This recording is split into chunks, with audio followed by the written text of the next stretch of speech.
कर दिया गया है। आंदोलन में जो हमारे शहीद किसान हुए करीब 650 से ज्यादा, हमारे जितने भी वोटर हैं, हमारे शहीद किसान वहां पे हुए। प्रधानमंत्री भारत सरकार ने एक भी जवाब ये नहीं दिया कि हम 1 मिनट का मौन धारण करेंगे।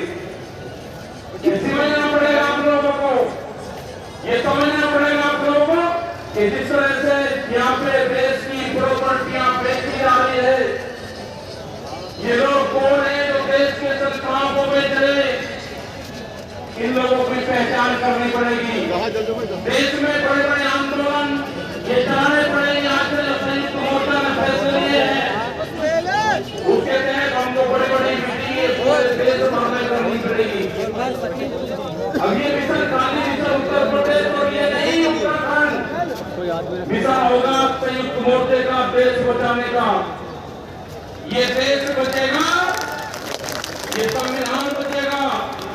आज लड़ाई उस मुकाम पर आ गई कि देश के जो नौजवान हैं, जो 14 करोड़ लोग जो बेरोजगार हमारे साथी हमारे बच्चे हुए हैं, ये आंदोलन उनके कंधों पे है। जिस तरह से एक चीज बेची जा रही है, 3 कानून ब्यूटी का एक हिस्सा है। पहला है कि यहाँ पे रेल और हवाई जहाज और हवाई अड्डे बेचे जाएंगे। किसने परमिशन दी? किसकी ताकत है कि देश की प्रॉपर्टियों को बेचोगे? आपने घोषणा पत्र में नहीं लिखा देश की जनता को धोखा दिया, धोखा न पड़े।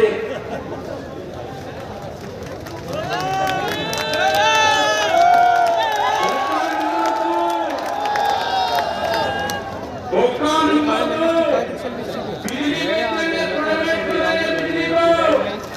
ये धोखा नंबर 2 कहीं घोषणा पत्र में नहीं लिखा। जब वोट मांगी नहीं कहा कि बिजली भी बेचेंगे।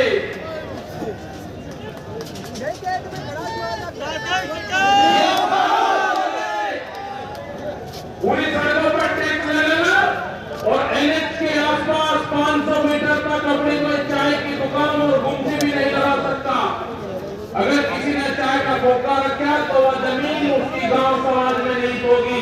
ये सड़कों को बेचने का काम करेंगे। ये देख रहे ना क्या चीज बिक रही है। सेल फॉर इंडिया का बोर्ड देश में लग चुका है।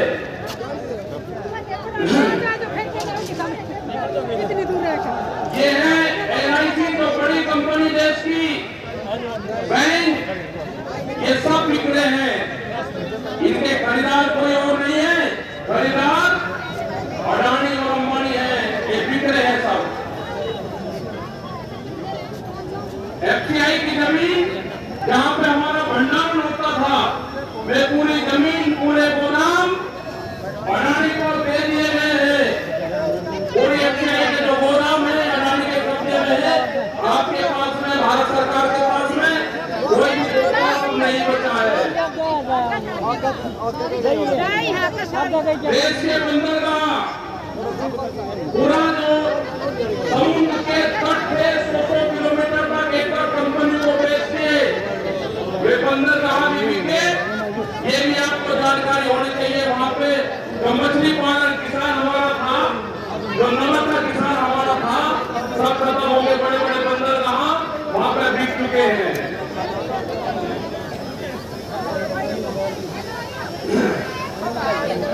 ये जल को बेच रहे हैं।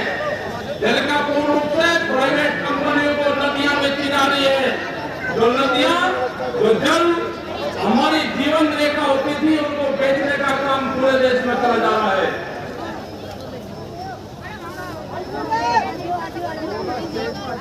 ये इंडिया ऑनलाइन सेल, मतलब कोई भी कीमत किसी भी चीज की लगा सकता है। भारत बिकाऊ है, ये भारत सरकार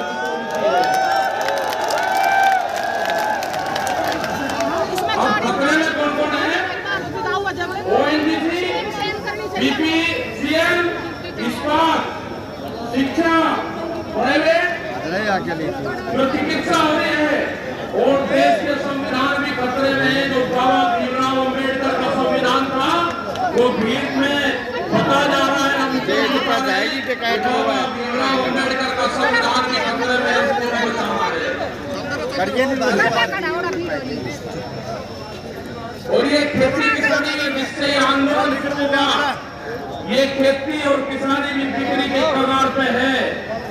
हमारी समझ में जब आया, जब देश की खेती बिगड़े के कगार पर आई, तभी आंदोलन शुरू हुआ। उसके 3 कानून 9 महीने से किसान आंदोलन है, उस पर तैयार नहीं है। आज हालात ये है कि आपका 10 साल पुराना बिल, आगे के 10 साल पुराना ट्रैक्टर नहीं चलेगा, वो भी इसी में आता है। आपको बैंक में कर्जा आप दुगना दे लो, आपको बैंक दुगना कर्जा दे देगा। आपको बैंक कहेगा कि गोल्डन कार्ड बना दिया, आप कर्जा ले लो, फसलों के भाव नहीं आपको देंगे। हम जिस जमीन पर आए हैं, ये जमीन उत्तर प्रदेश की जमीन, और जहां पे मुजफ्फरनगर का जो क्षेत्र है, ये गन्ने की बेल्ट है पूरी। क्या इन लोगों ने ये नहीं कहा कि जब अगर हमारी सरकार आएगी तो हम 450 रुपए गन्ने का भाव देंगे? ये कोई भाव देने को तैयार नहीं है। यहाँ पे सरकारें पहले भी आई, इन्होंने 80 रुपया रेट बढ़ाया, दूसरे वाली सरकार आई 50 रुपए रेट बढ़ाया। क्या योगी सरकार उन दोनों से कमजोर है? 1 रुपया रेट नहीं बढ़ाया। हमारा 12,000 करोड़ रुपया से ज्यादा आज शुगर फैक्ट्रियों पे सरकार पे बकाया है। अगर हम मानते हैं तो कहते हैं कि ये राजनीति कर रहे हैं। अगर ये मुद्दे उठाने राजनीति है तो ये मुद्दे यहाँ के लोग उठाते रहेंगे। हमें बहुत तरह के एलिगेशन लगाए गए। हम 9 महीने से वहां पे हैं, आप लोगों के बीच से वहां पे गए, आप बहुत जिम्मेदारी के साथ में वहां पे छोड़ गए। पूरा संयुक्त मोर्चा दिल्ली के चारों तरफ है। हम घर नहीं जाएंगे। मुजफ्फरनगर में भी आए तो सिर्फ संयुक्त मोर्चे की मीटिंग में इस मैदान में आए। इस मैदान से बाहर मुजफ्फरनगर की जमीन पर पैर नहीं रखेंगे।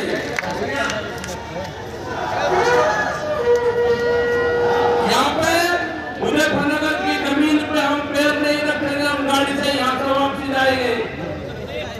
जब ये आंदोलन फतेह होगा, इस किसान और देश के जवान की जीत होगी, जब ही हम यहाँ पाएंगे। यहाँ पे पुलिस फोर्स के लोग भी होंगे, यहाँ पे पुलिस फोर्स के लोग हैं, उनकी सैलरी 25 और 30,000 रुपए है। ड्यूटी में 24 घंटे देंगे। मास्टर प्राइमरी का टीचर है, उससे आधी सैलरी उनकी होगी। वे आवाज नहीं उठा सकते, उनकी आवाज को दबाया जाता है। उनका जो क्वार्टर है वो 500-600 फीट में है। उनके क्वार्टर बड़े बड़े, उनकी सैलरी भी टीचर के बराबर उनकी सैलरी हो। वे ड्यूटी देते हैं 24 घंटे। जितने भी सरकारी कर्मचारी है उनकी पेंशन खत्म करोगे। MP MLA की पेंशन लोगे तो 2-3 दिन, कर्मचारियों की पेंशन खत्म करोगे। आप देश में प्राइवेटाइजेशन करोगे तो रोजगार खत्म होंगे। हमारी समझ में एक बात नहीं आई, जो बड़ी बड़ी कंपनी 67,000 और 1 लाख करोड़ रुपया सरकार का लेकर भाग जाती है, उन्हीं को फिर बड़े बड़े संस्थाएं बेच रहे हैं। वो पैसा कहां जा रहा है? अगर पूरे हमारे संस्थाओं के रेलवे बिक्री है, रेल के 4.5 लाख कर्मचारी बेरोजगार हो गए।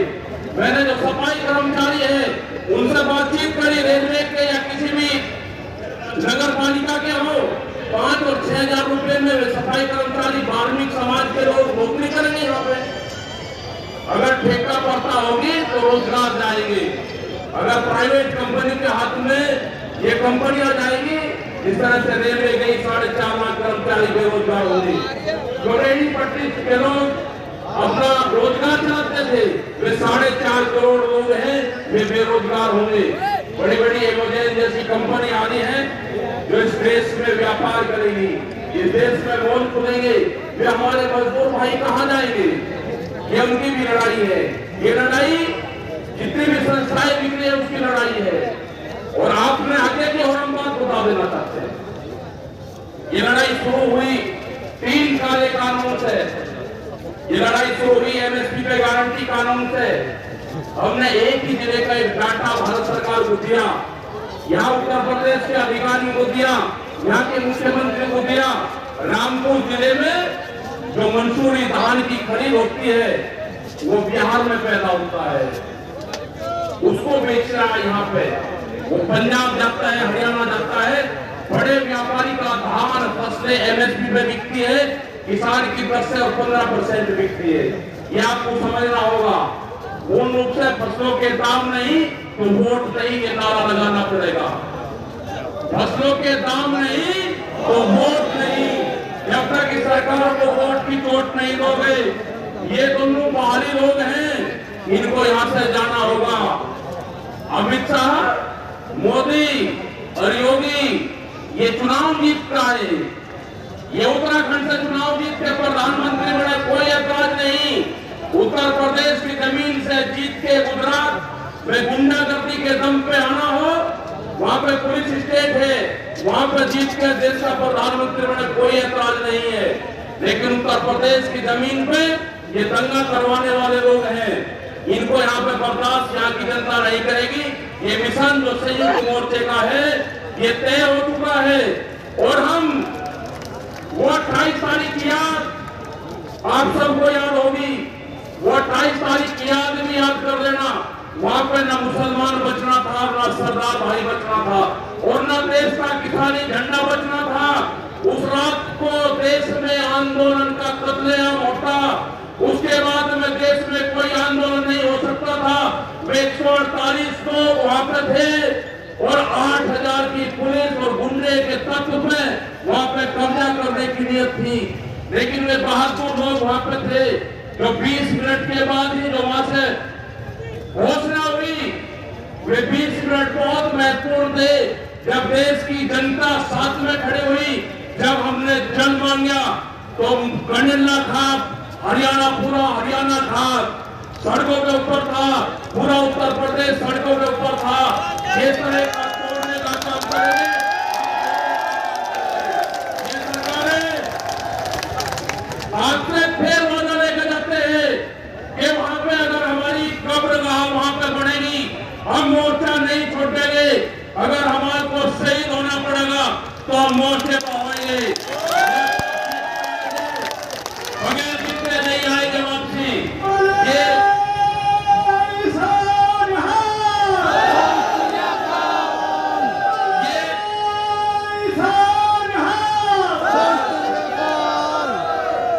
इस तरह की अगर सरकारें देश में होंगी तो ये दंगे करवाने का काम करेगी। पहले भी नारे लगते थे जब टिकैत साहब थे, अल्लाहू अकबर, हर हर महादेव, अल्लाहू अकबर, हर हर महादेव नारे लगते थे। हर हर महादेव और अल्लाहू अकबर के नारे इसी धरती से लगते थे। ये नारे हमेशा लगते रहेंगे, ये नारे हमेशा लगते रहेंगे। दंगा यहाँ पे नहीं होगा। ये तोड़ने का काम करेंगे, हम जोड़ने का काम करेंगे। किसी गलत फहमी में मत रहना। ये देश हमारा है, ये प्रदेश हमारा है, ये जिले हमारे हैं। आप तैयार रहना। ये कहते हैं कि लाल किले पे किसान गया, अगर लाल किले पे नहीं, किसान तो अगर जाता तो पार्लियामेंट पे जाता जहां पे कानून बने हैं। लाल किले पे धोखे से लेके गए हैं आप हमको, हमारे लोग नहीं गए। धोखे से लेकर आप लोग गए हैं। क्या कोई देश की एजेंसी है कि जो उसको जांच कर दे? क्योंकि कोई एजेंसी बोलने को तैयार नहीं है। पूरे देश पे इनका कब्जा हो चुका है, पूरी एजेंसियों पे।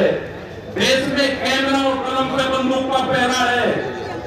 कैमरा और कलम पे किसी प्रेस की हिम्मत नहीं कि वो किसान के पक्ष में दिखा दे। निगेटिव दिखाते हैं वो प्रेस के लोग। तो इन सब लोगों को आपको ध्यान रखना है। ये आंदोलन जारी रहेगा। वो 28 तारीख की जो काली रात है उसको आप याद करते रहना। हम वहां से हटेंगे नहीं, किसी भी कीमत पर वहां से जाएंगे नहीं। देश के नौजवानों का रोजगार का सवाल है। 450 रुपया क्विंटल गन्ने का भाव की बात करें तो चाहिए हमको फसलों पे एमएसपी की गारंटी चाहिए। प्रधानमंत्री ने कहा कि 2022 में फसलों के रेट दुगने होंगे, आमदनी दुगनी होगी। 3 महीने की बात रह गई है। 1 जनवरी से बिकने वाली फसलें दुगने रेट पे बेचेंगे, ये प्रचार हम करेंगे। हम जाएंगे जनता के बीच में, पूरे देश में संयुक्त मोर्चा आंदोलन करेगा। और हमने बार बार कहा कि हमारे पंच भी यही है, हमारा मंच भी वही है। आपने बात सुनी, ये 20 लाख से ज्यादा लोग मुजफ्फरनगर की जमीन पाए। इन सब का बहुत बहुत धन्यवाद, सभी वॉलंटियरों का धन्यवाद। अभी हमारे कुछ लीडर रह रहे हैं, आप उनकी बात सुनोगे। धन्यवाद। जय हिंद, जय भारत।